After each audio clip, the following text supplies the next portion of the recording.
You're listening to DraftKings Network.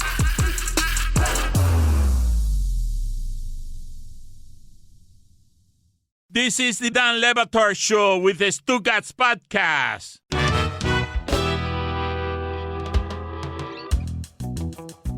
We've got a Greg Cote Tuesday. We've got a scared Greg Cote right now. He came in here saying because his son has pushed and prodded him to get a more modern haircut, to keep up with the times, to not just look like Beowulf or Ben Franklin, but to really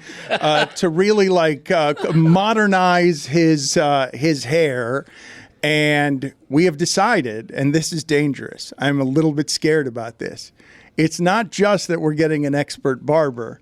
It's that we're getting a specific type of, I'm assuming, Miami Latin barber, Tony's barber, and that barber will cut you up crisp, and there is the risk that Greg Cote, approaching near 70, will have an age-inappropriate haircut of trying too hard, because this is, Tony, your barber.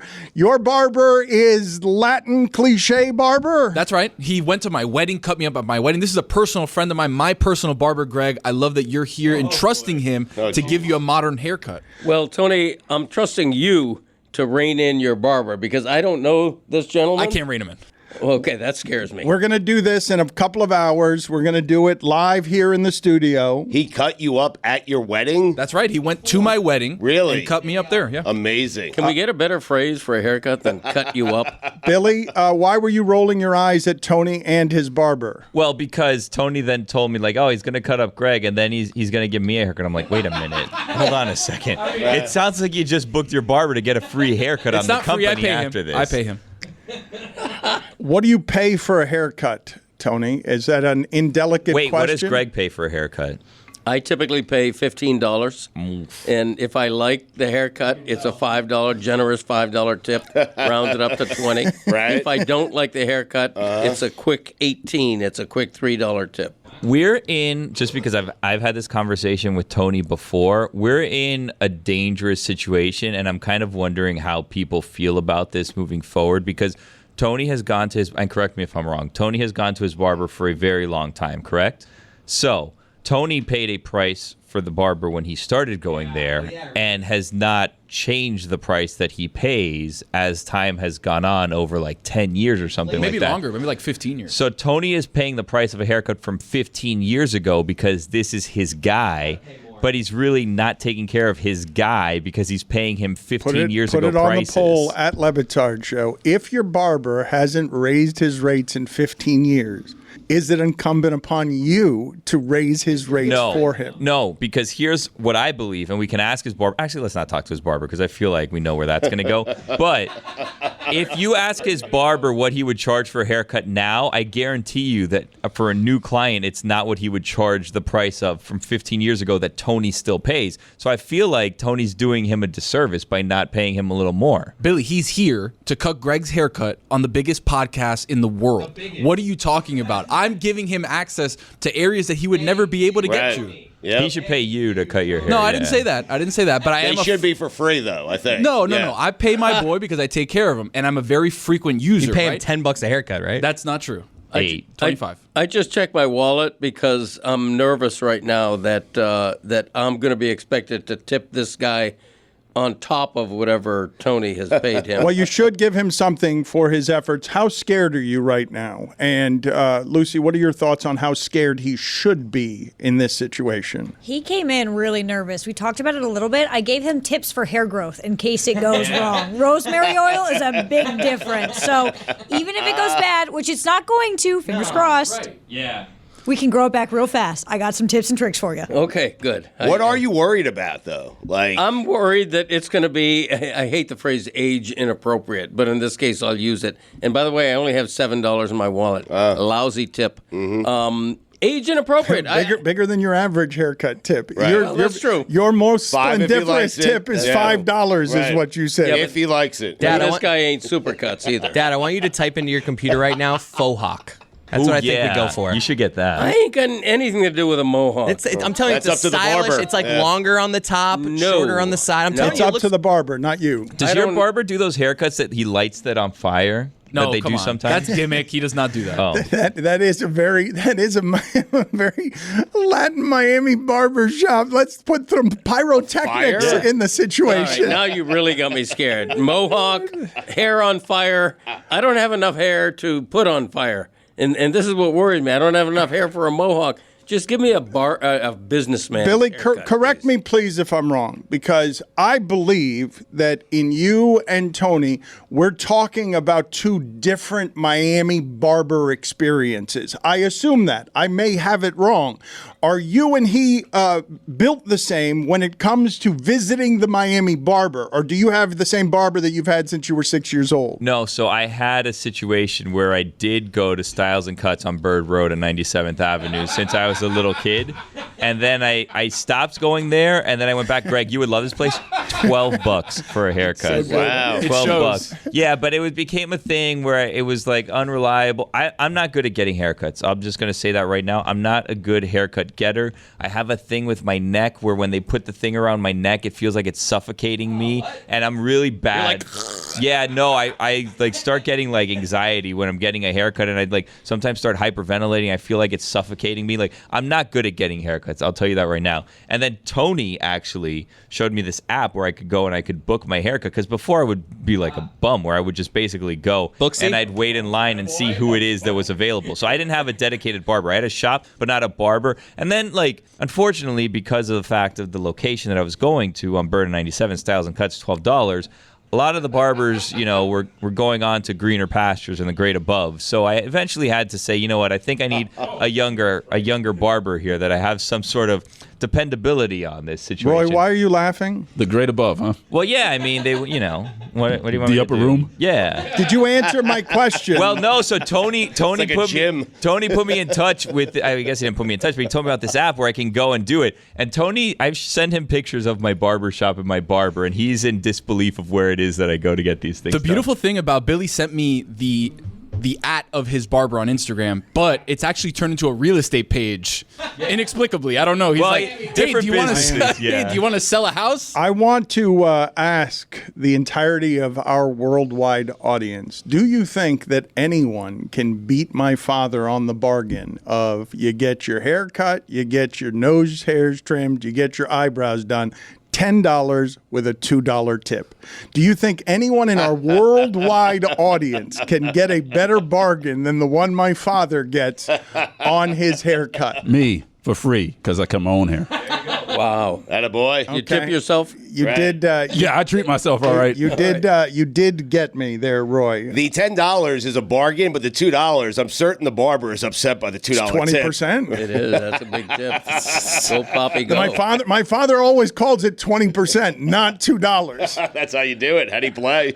Hey folks, it's Mike Ryan. How you liking this football season so far? It's our national obsession, and there's only one thing that can somehow make football better. Think about it. You know what I'm about to tell you. Miller Time. That's right, that beautiful white can of just 96 calories and 3.2 carbs per 12-ounce serving is exactly what you need to supplement your football experience. From kickoff to the clock runs out, you just can't go wrong with Miller Lite right in your hand. It's the only light beer with a taste worthy of football. Because what's the point of having a beer if it doesn't taste like beer? There's so many competitors out there. The market is saturated. But Miller Lite is head and shoulders above everybody else because of that one thing. It's a light beer that tastes like beer. You get all the taste you crave without the calories. Make Miller Time all season long. Make it Miller Time all season long. Get Miller Lite delivered right to your door. Visit MillerLite.com/Dan, or you can find it pretty much anywhere that sells beer. Celebrate responsibly. Miller Brewing Company, Milwaukee, Wisconsin. 96 calories and 3.2 carbs per 12 ounces.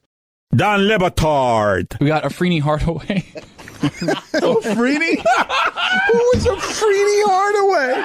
I was trying to read fast. UD was on the team. Luke Jackson. Bobby Jones. The Matrix, Shawn Marion. Stugotz. Zoe, Shaq, Smush Parker. Chris Quinn. Wait a minute. D. Wade. Wait a minute. Jason Williams, Darrell Wright. I mean, stacked roster. This is the Don Le Batard Show with the Stugotz.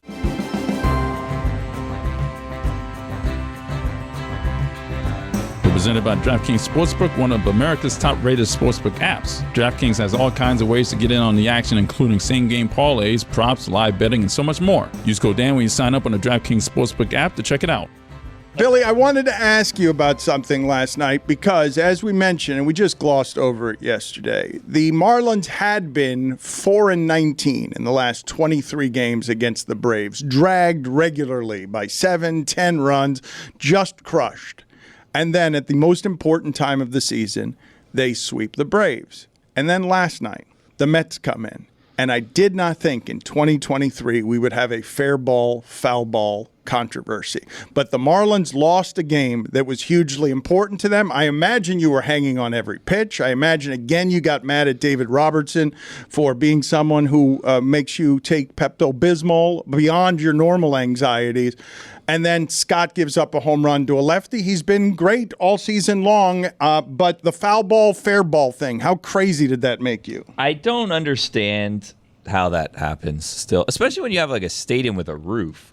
Why can't you just have the foul pole go all the way up to the roof, and then you don't have a situation where it can go over the foul pole, which is what happened, and then you have no idea where the ball is. And by the way, when I was watching replays and stuff, like, I couldn't see the ball some of the time. Like, it was way up there. I understand why it was a difficult call to make, but also the balls, I guess, have chips in them now because you know where the ball is at all times.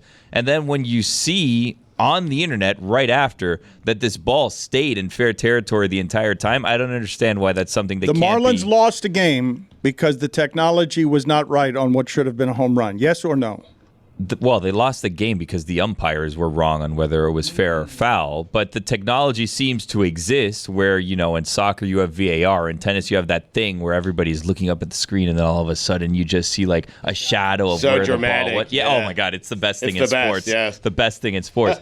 But in baseball you You're have the saying that, wait a minute, you're saying the best thing in sports is the shadow that tells you whether a tennis ball is in or out on the line? 100%. Love it. Yeah. Everyone's clapping, they're making noises, they're waiting for the outcome. But if we do it, it does stand to reason, though, if we have that technology, we shouldn't just have a bunch of old guys gathered around and saying, hey, Ed, squinting up, did you think it was fair or foul? They played 150 games this season. We're going to decide the wild card by half a game. What do you think? Fair or foul, Ed?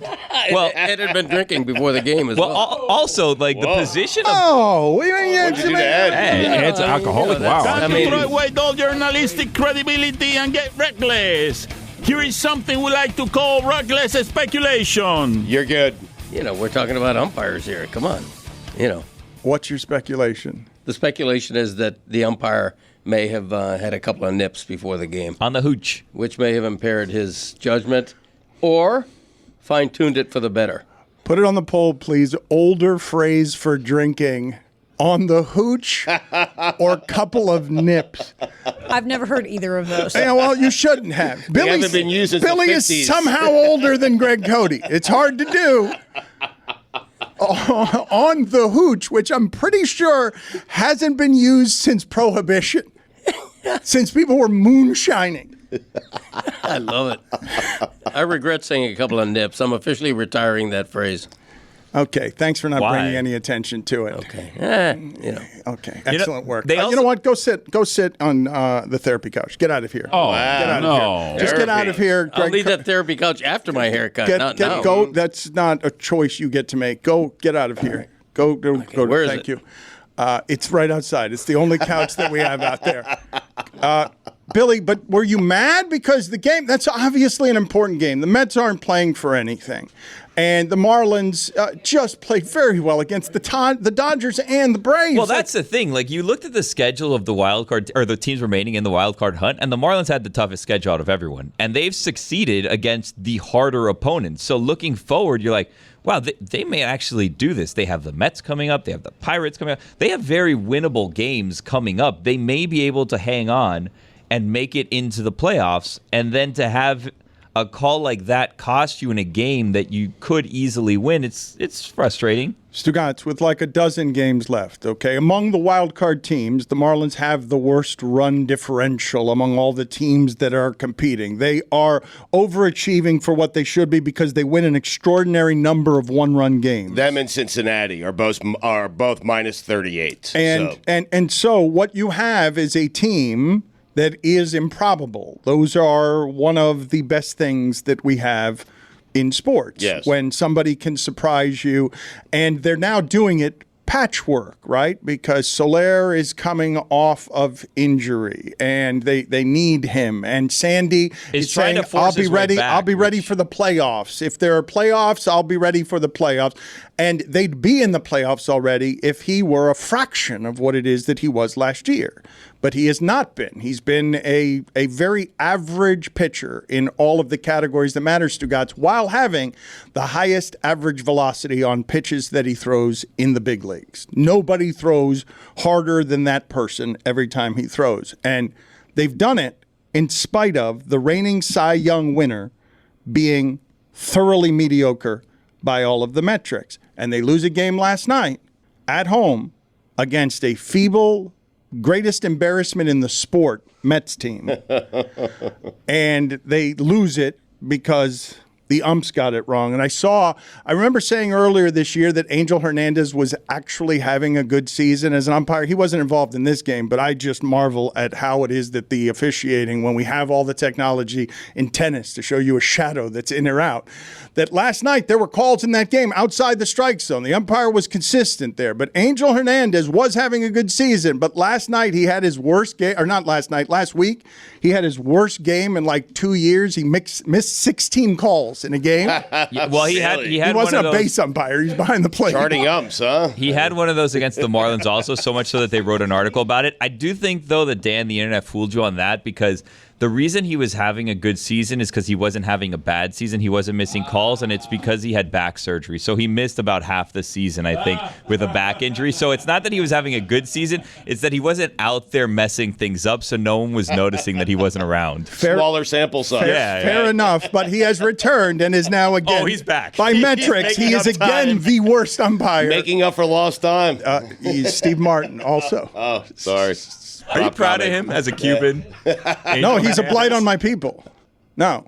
Angel Hernandez is in. That's a little rough. I mean, if you're not really. You kind of want to have the best or the worst of something, right? Like, no in between. Like, have the best umpire, have the worst umpire. I mean, he's the only one that I associate by name in refereeing or umpiring with terrible judgment. He is the Stugotz and Amin of umpire. Just Thank you. Bad judgment. You weren't heartbroken, though? Like, what's your investment level? Because you've gone in and out. I don't have time for this. I can't invest in this team. My passions here are something that I can't stretch any thinner. I've got to be at home. I've got to be attentive to my kids, to my family. And here they are playing meaningful games late into the night. And Billy, the time's not great. I wish that they would change that time up a little bit. I mean, they're not going to change it for me. If they already have changed it for you. They've sped up the game. They start at 6:40 all the time. How much earlier do you want it to be?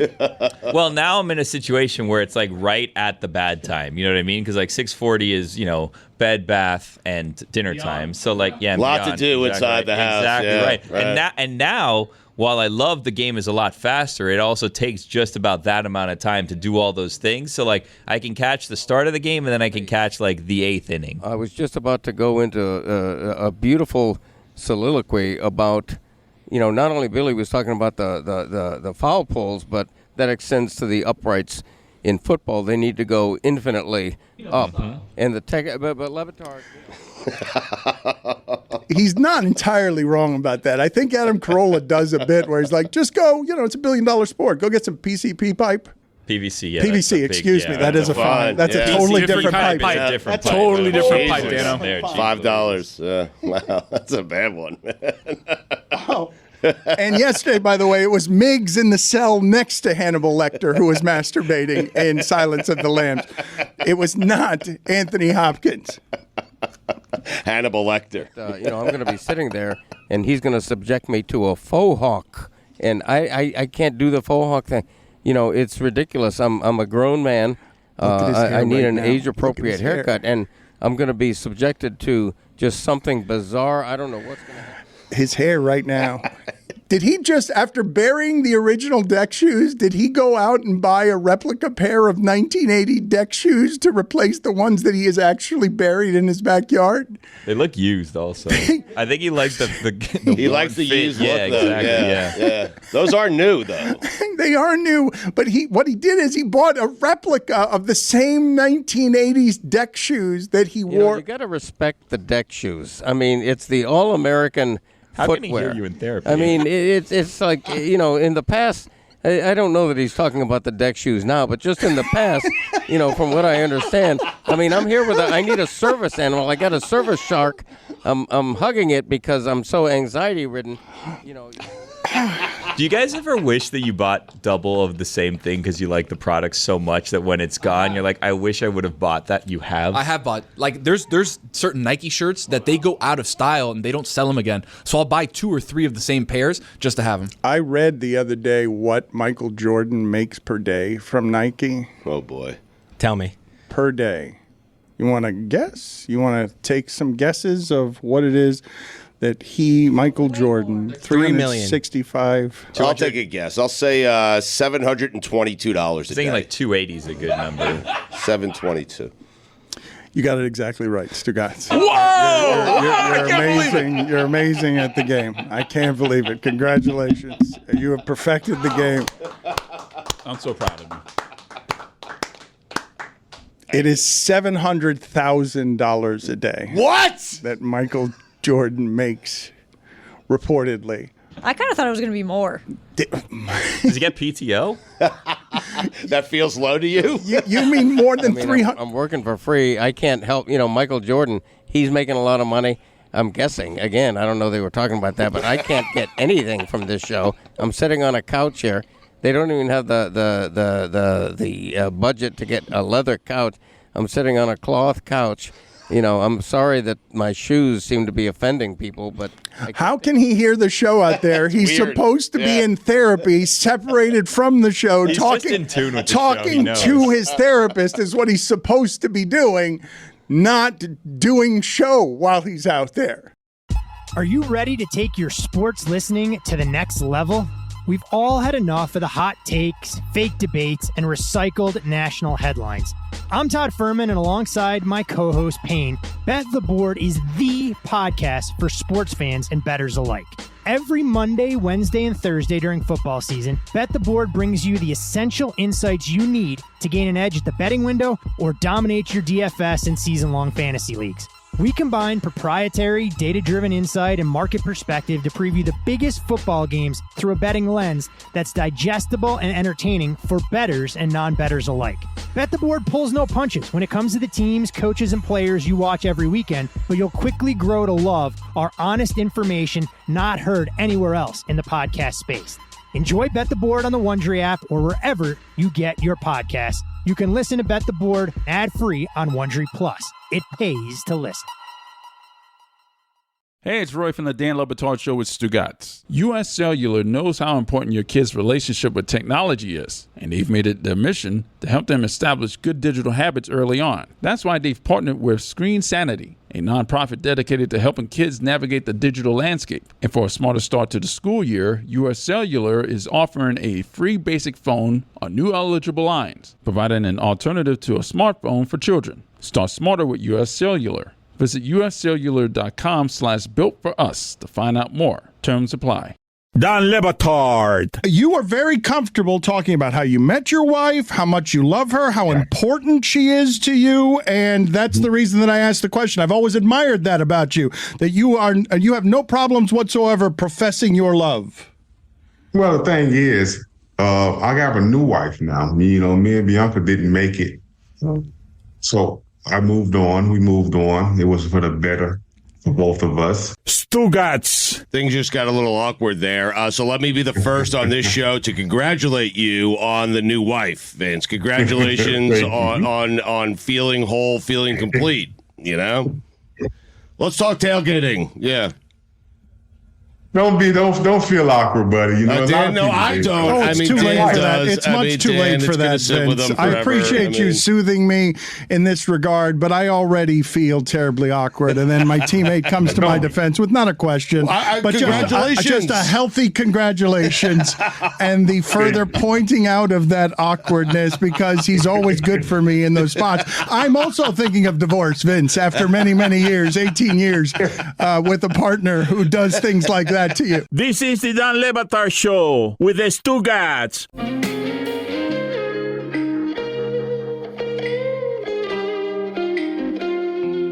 Presented by DraftKings Sportsbook, one of America's top-rated sportsbook apps. DraftKings has all kinds of ways to get in on the action, including same-game parlays, props, live betting, and so much more. Use code DAN when you sign up on the DraftKings Sportsbook app to check it out. I wanted to ask you something, Stugotz, and go ahead and bring him in from the therapy couch because I want to bring our Miami Herald, Miami Dolphins expert in to navigate this part of this discussion because it makes an appearance every time, and I really don't know how to handle some of this stuff. Like, Deshaun Watson is out there last night, and once Nick Chubb goes down, basically the only reason to watch either of those football games is TJ Watt. There's no other reason to watch anything else that's happening out there. Gambling. Yeah. And Deshaun Watson is getting an amount of guaranteed money that is staggering. They gave draft picks up for him as well. And I don't know when the right time is to talk about just Deshaun Watson's performance and not play word association with his alleged crimes. But when someone writes in the following, and it's fair criticism, I think, because I don't know what to do with the following. Le Batard loves to lecture the world on morality, but has no problem drooling over noted good guy Tyreek Hill on a weekly basis. Now, I've mentioned several times that he hits men, women, and children. And I've mentioned many times also that we were going to do when he was starting his podcast, we were going to go on each other's podcasts. He was going to come on this one, and I was going to go on that one. And as soon as I as soon as I told his people, hey, I've got to ask him about his past, that vanished. But his past hasn't vanished. But there is no one in Miami, I think, that wants to hear about it right now. And I don't know if you're reading what's happening with Xavier Howard.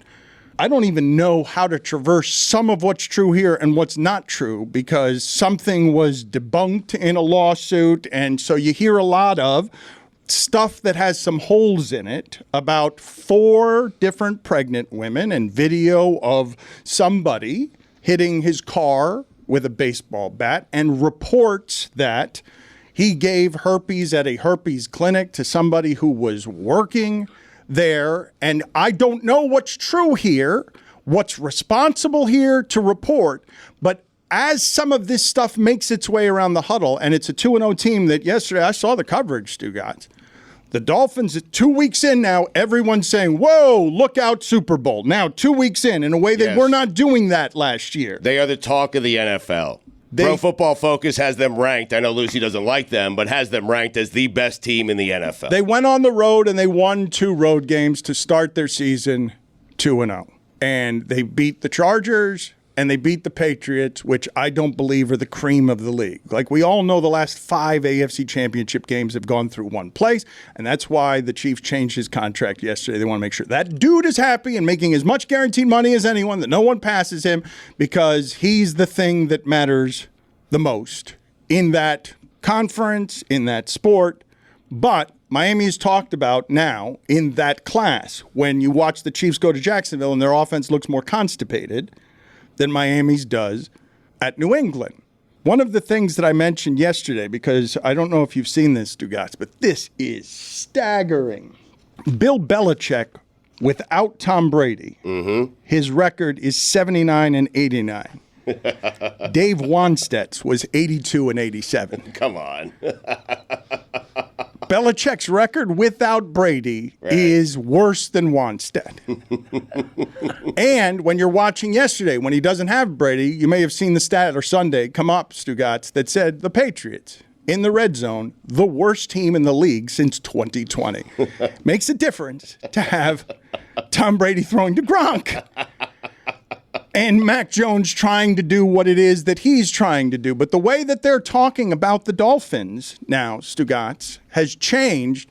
And my question to you is, should I be saying every time he goes for a 70-yard touchdown pass, noted abuser Tyreek Hill had 211 yards? That would be an odd way to cover Tyreek Hill. I mean, but what is the right way, though? I think there are only odd ways, is what I'm saying. I'm saying that so much of this is shifted now in terms of how people feel about the misbehavior of their athletes, combined with sports can't stay out of the real world. If you have toxic workplace issues in Hollywood or in your place of employment, they're going to make their way to sports. If you have race issues, and I'm asking you about this one, because Deshaun Watson last night, I'm guessing, I would not watch either one of those football games, but I'm guessing there was no mention anymore. He's now just a quarterback, right. I would guess. Am I wrong about this, Lucy? No, they did mention it once. They were like, noted accusations, and that was it. He hasn't been the same. Like, he stinks as a quarterback. They gave up so many picks and so much guaranteed money, and that's what you get? 16 for 29, 150 yards, everything's thrown 5 yards. You got nothing? And Baker looks good. I mean, he's 2-0 with the Bucs. And without Nick Chubb, he's going to look even worse. It's going to be much tougher for Deshaun. No, there's more on Deshaun Watson without Nick Chubb. Nick Chubb was the offense. Yes. Now Deshaun Watson has to be the offense when you're making $45 million guaranteed dollars a year. Right, correct. Like, it's on Deshaun Watson now. On the field, it's on Watson to be great. Amari Cooper comes back last night, and despite injury, gives them something. If he's hurt too, I don't know why it is you would watch Cleveland football. But I'm going back to the question, Greg Cote. You're a moralizer in print. Columnists do that. You are a homer. Miami has a genuine league-wide superstar in their wide receiver. I saw a list of wide receivers who didn't combine for 211 yards in week 1. It was like 8 famous receivers, right? Because they have somebody who went from Kansas City because he wanted his own team, didn't want to be in the shadow of Mahomes, wanted to speak freely, didn't want edits on his podcast, wanted to be a star, wants to be a Miami star, and has been made a Miami star. What percentage should it be fawning celebration of sports? And what percentage of it should be, hey, are you also uncomfortable rooting for someone who brings you excitement and enthusiasm? Xavier Howard, congratulations. But your whatever it is that's true about your life, it seems quite the mess. Like, if any of this stuff is true, it seems like what you've gotten going on away from the field is a giant mess. I think it's pretty simple journalistically. I think a lot of it depends on how far in the past the allegations or worse are. With Xavier Howard, it seems to be more current than with Tyreek Hill. I know Tyreek had that silly incident that came to nothing a couple of months ago. But he did hit somebody on a boat. Like, that's not denied. He slapped somebody on a boat. Right. But supposedly with some cause. I'm not going to defend him. That sounded like a defense. I'm not going to defend him raising. But no, here's my point. Supposedly, though. Supposedly with some cause to slap someone upside the head. Here's the larger point. When I'm writing a game column about how great Tyreek was, or praising him because he called Patriots fans the worst fans in the league and said, put my name on that. I like that in a player. He's colorful off the field. He's great on the field. He's the reason they're maybe the best team in the league, or one of the great reasons. I don't feel the need in everything I write about him to say Hill, who while in college was in trouble for the. No. Now, if I'm writing a profile on Tyreek Hill, if I'm covering the entirety of his life and career, of course that's a part of it, maybe a big part of it. And let's see what he says about it and how he reflects on it, if he's willing to talk about it at all. But in the day-to-day coverage of the team, I'm not going to bring stuff like that up every chance I get, because I don't find it relevant right now to what's going on with the team and how good they are. You should be able to celebrate his accomplishments on the field without having to bring it up every single time. Okay, but that's how I feel. Okay, and you guys are fine in saying that. I agree with you, but I'm asking in an impossible terrain for you to give me a number, because you're being absolute. You shouldn't have to mention it every time. Okay, so how many times should I mention it? How often should I mention it? What is the distinction? How long should go by before these things are allowed to disappear into the ether? Once a month for me. Well, I mean, I think like if you're discussing like he missed all of last season because you mention it there, right? But it's like, oh, and that's a first down by Deshaun Watson, who was accused of like. Then it's kind of like, well, what are you doing? It's the third quarter of the game. When you're addressing why it is that he's been gone, it would be silly not to explain why it is that he's been gone, because people could think like, oh, it could be injury, whatever. But what's my answer to this particular criticism?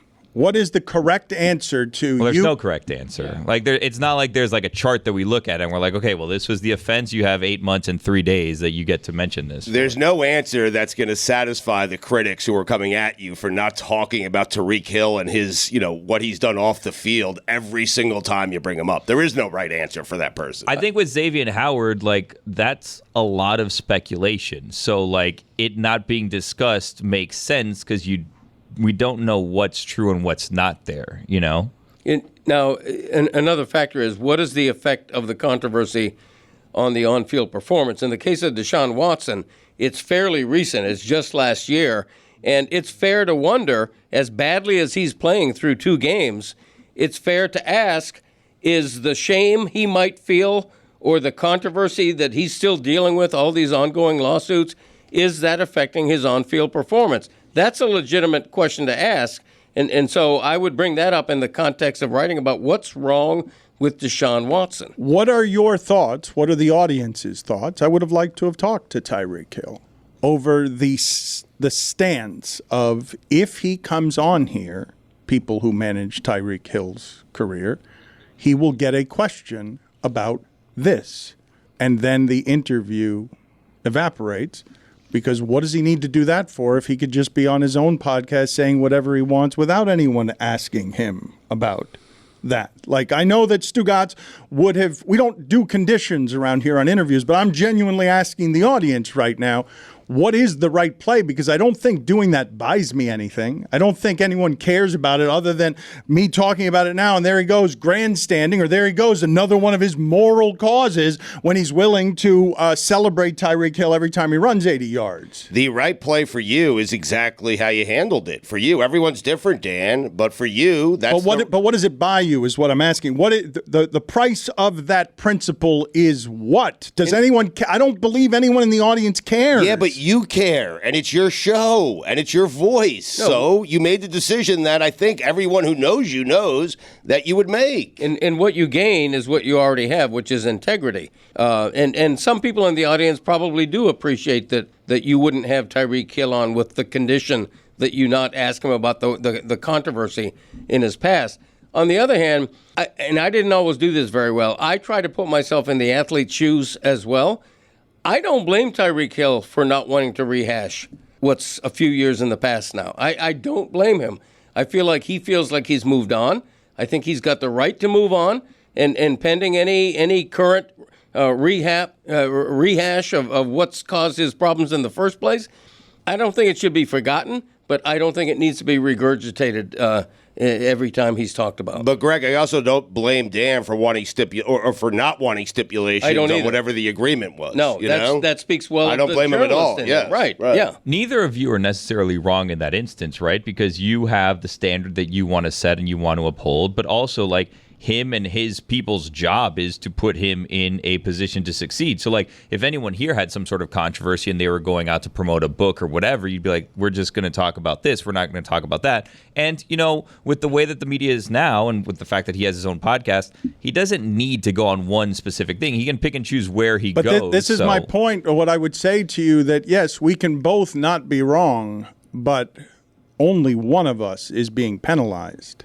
Because I don't actually believe that anyone cares. The way they think about journalism these days, Lord knows how tired they are of hearing me talk about journalism. As journalism dies, I don't believe that the audience at large cares about that. I think if I gave the audience the choice, hey, audience, do you want to hear from Tyreek Hill, or do you want Tyreek Hill's interview to be canceled because I've got to ask him a question about his past? My guess is the audience is not going to choose the latter there, and so the cost of that is one-sided. Yes, of course, I would be, if I were him or his handlers, yes, please only put me in places where I look good. That's their job. But in like that, I mean, it's a larger discussion, but this is having a company. You know what I mean? Like, you decide what you want the standard to be. And if you want to uphold integrity in, your journalism in the company, whatever, then you can take a stand and say, we're not going to talk to XYZ people unless we can be completely transparent. And maybe some people will care and maybe some people won't, but it's just, taking a stand. Look, you're not going to make everyone happy no matter what you do, Dan. Like, whether you talk to him or you don't talk to him, there's always going to be someone that's upset about it. It's just what makes you more comfortable and what you're comfortable with the decision being. I think a good portion of our audience would be disappointed if you agreed to that. If you were to have Tyreek Hill on, do a home and home, and not ask him about his past, I think they'd be disappointed in you. I do. A large portion of the audience. I also think it's context matters here, though. If it's a South Beach Sessions where famously you talk about personal stuff and deep stuff, of course you have to get into the entirety of it. If you have him on for 10, 15 minutes to talk about the Dolphin game last week, I don't know that it's something that has to be brought up. Another quick example, because there's a million examples across sports. Mike McDaniel over the summer acknowledged that he's had alcoholism problems and that he's working very hard to get past those. If I'm doing a big profile on Mike McDaniel, that's a big issue. That's a big part of his life. If I'm just writing a game column, I don't need to go, McDaniel, who over the summer admitted a bout with alcoholism. It just depends on the context for me.